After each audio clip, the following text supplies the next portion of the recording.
चलिए इस वीडियो में हम देखेंगे कि लॉजिकल ऑपरेटर कैसे वर्क करते हैं और लॉजिकल ऑपरेटर क्या क्या होते हैं। तो हम पहले ही वीडियो में देख चुके हैं, कुछ हमने अर्थमेटिक ऑपरेटर्स देखे थे जैसे कि plus, minus, multiplication, division, modulus या फिर फ्लोर डिवीजन। अब हम देखेंगे लॉजिकल ऑपरेटर्स कौन कौन से होते हैं। तो आप यहाँ देख पा रहे हैं कि एंड, और एंड नोट, ये तीन मेरे लॉजिकल ऑपरेटर होते हैं किसी भी लैंग्वेज के अंदर।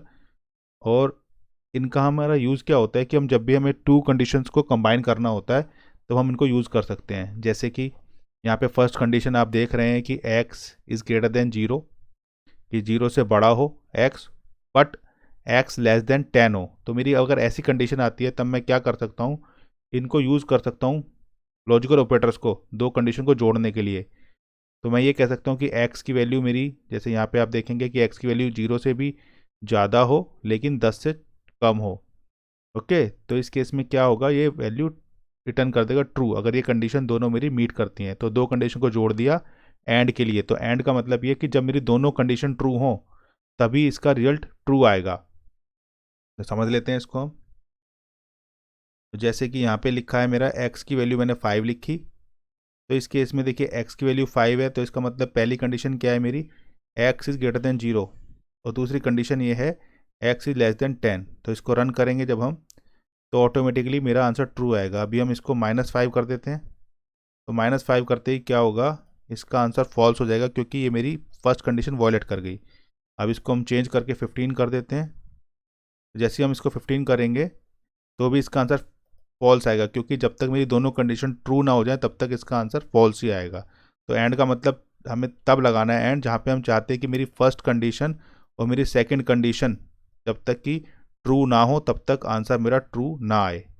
यहाँ पे आप थर्ड कंडीशन, फोर्थ कंडीशन और भी लगा सकते हैं एंड लगा के। जैसे यहाँ लिख सकते हैं आप and something condition y is also greater than zero. Okay, तो इस केस में y की वैल्यू यहाँ पे आप लिख लीजिए, y सपोज आपने लिख लिया 5, तो और यहाँ पे x को भी मैंने 5 कर दिया, तो इस केस में मेरा आंसर आना चाहिए ट्रू। और सपोज मैं y की वैल्यू कर देता हूँ यहाँ पे -5, तो उस केस में मेरा आंसर आना चाहिए फॉल्स। तो जितनी मेरी कंडीशन है सारी कंडीशंस ट्रू होनी चाहिए, तभी मेरा आंसर ट्रू आएगा इसके, इस केस के अंदर, एंड के अंदर। और के अंदर क्या होता है कि मेरी या तो फर्स्ट कंडीशन ट्रू हो या फिर मेरी सेकंड कंडीशन ट्रू हो, मतलब कि ईदर कंडीशन मेरी ट्रू होगी तो मेरा आंसर ट्रू आ जाएगा। तो देखते हैं एक एग्जांपल के थ्रू। यहाँ पे हमने देखा कि n mod 2 equals to zero. तो कहने का मतलब है कि n का जो भी मेरा n है उसका 2 से उसको मॉडुलस करेंगे तो उसका रिमाइंडर निकालेंगे। अगर 2 से डिवाइड करने के बाद अगर रिमाइंडर जीरो आ गया है, या फिर 3 से डिवाइड करने के बाद रिमाइंडर जीरो आ गया है, तो मेरे को ट्रू रिटर्न करना है। तो कहने का मतलब है कि वो 2 से डिविजल हो या 3 से डिविजल हो तो हम कहेंगे कि ट्रू। तो मेरे इस केस में 7 है, तो मैं 7 के लिए रन करूँगा तो फॉल्स आएगा। लेकिन यही मैं अगर 6 के लिए करता हूँ तो 6 में क्या होगा कि 6 मेरा 2 से डिविजिबल है। ओके, और लेकिन यह 3 से भी डिविजिबल है, तो हम कोई और नंबर ले लेते हैं, सपोज हम 2 ही ले लेते हैं यहाँ पे। तो 2, तो मेरा 2 सिर्फ 2 से डिविजिबल है, 3 से डिविजिबल नहीं है, लेकिन आंसर मेरा ट्रू आया क्योंकि इनमें से एक ही कंडीशन ट्रू हो तब भी मेरा आंसर ट्रू आएगा, या तो दोनों ट्रू हो या फिर एक ट्रू हो। तो दूसरे केस मेरे पास आएगा 3 का, एन की वैल्यू 3 कर देते हैं, तो यहाँ पर भी ये देखिए यहाँ पर भी ट्रू आएगा आंसर। देन एक ऑपरेटर होता है नॉट। तो नॉट मतलब जो भी आपकी कंडीशन जो भी लिखा है यहाँ पे उसका अपोजिट। अगर x is greater than y आपका ट्रू है तो नॉट ऑफ ट्रू हो जाएगा फॉल्स। तो इसको समझ लेते हैं एक एग्जांपल के थ्रू। जैसे यहाँ x की वैल्यू 4 है, y की वैल्यू 5 है, तो x is greater than y, that is not true. तो ये फॉल्स आएगा यहाँ से रिजल्ट मेरा, और फॉल्स का फिर मैं नॉट चलाऊंगा तो मेरे पास आंसर आ जाएगा ट्रू। तो इसको रन करके देखिए आप, तो ये आंसर होगा ट्रू। तो इसका अगर अपोजिट कर देते हैं हम, एक्स की वैल्यू ग्रेटर कर देते हैं, सपोज 14 कर देते हैं, तो इस केस में ये आ जाएगा मेरा ट्रू, और ट्रू का अपोजिट हो जाएगा फॉल्स। तो इसको रन करेंगे तो ये आएगा फॉल्स। अब समझ लेते हैं कुछ एग्जांपल्स के थ्रू कि कंडीशंस को हम रियल लाइफ में कैसे कैसे यूज़ करते हैं। जैसे कि यहाँ पे बताया गया है, अगर मार्क्स आपके ग्रेटर देन 90 हैं देन ए ग्रेड लिख दीजिए। इस तरीके से कुछ एग्जांपल हैं, देखते हैं। तो जैसे आपको ग्रेडिंग सिस्टम बनाना है कि मार्क्स आपके ग्रेटर देन 90 हैं तो हम ग्रेड ए, अगर मार्क्स मेरे ग्रेटर देन 80 हैं बट लेस देन 90 हैं तो ग्रेड बी। तो इस तरीके से हम यहाँ पे इन कंडीशंस को यूज़ कर सकते हैं।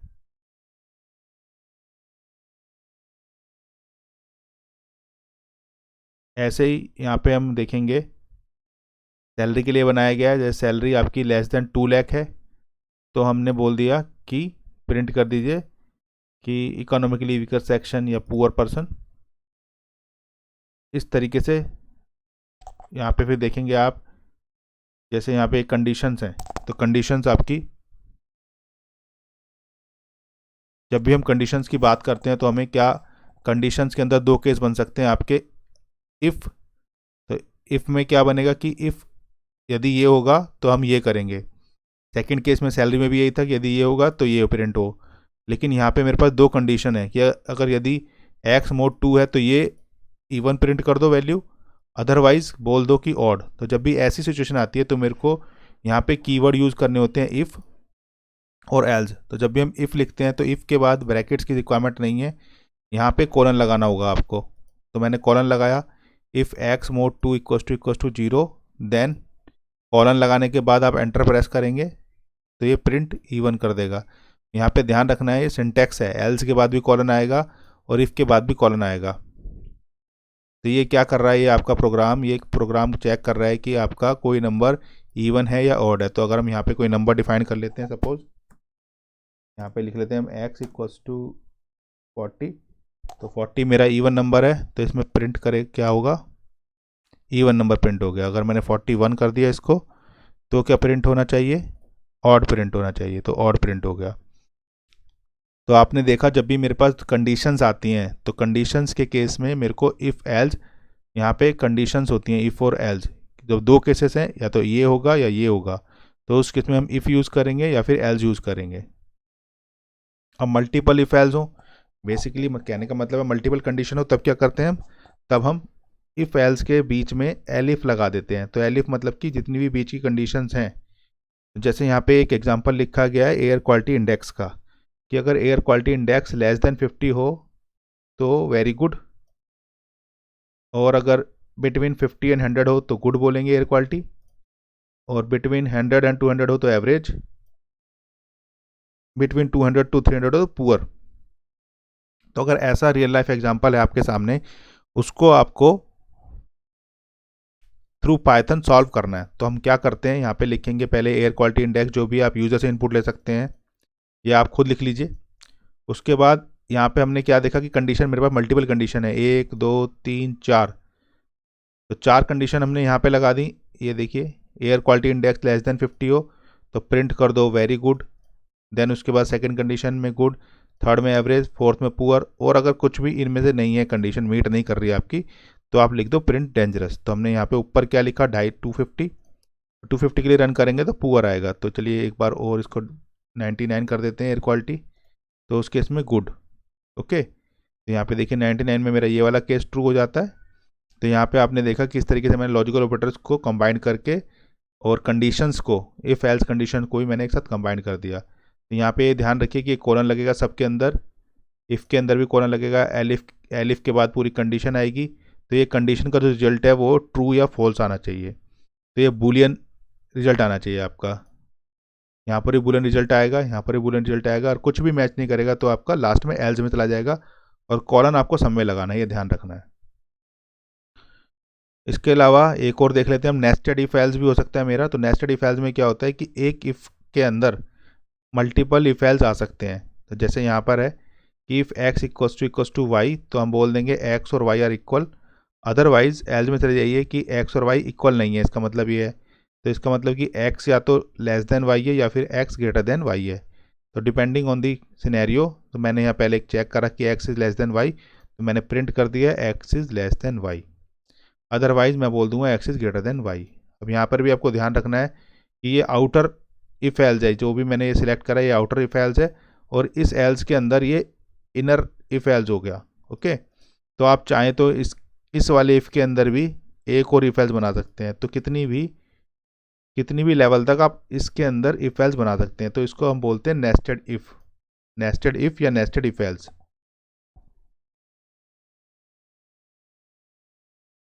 तो ये सब एग्जांपल्स हैं आपके। तो जहाँ पे हम मल्टीपल हमने देखा था अभी मल्टीपल कंडीशन हमें लिख दी, तो उसको हम चेन कंडीशन भी बोलते हैं। देन मैंने नेस्टेड कंडीशन आपको समझाया। उसके बाद नेक्स्ट वीडियो में देखेंगे शॉर्ट सर्किट कैसे वर्क करता है।